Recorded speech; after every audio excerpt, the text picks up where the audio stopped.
Pariyaram medical കോളേജിനടുത്തുള്ള petrol പമ്പിനടുത്ത് മാരുതിയുടെ ഷോറൂമിൽ വെള്ളം കയറിയ അവസ്ഥയിൽ NH66 വർക്കിനോടനുബന്ധിച്ച് ഓടകളുടെ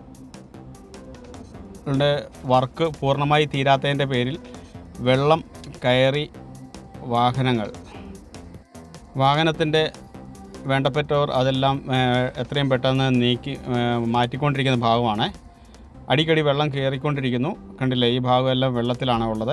അതിന് മുമ്പേ ഉണ്ടായിരുന്ന സ്ഥലത്തെ വണ്ടികളെല്ലാം മാറ്റി ഇടുന്നു.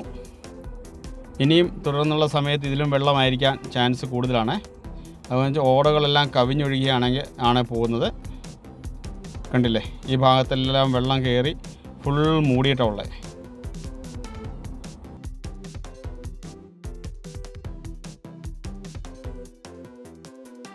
ഞങ്ങളുടെ വീഡിയോ കണ്ട ശേഷം ഞങ്ങളെ സപ്പോർട്ട് ചെയ്യാൻ മറക്കരുതേ.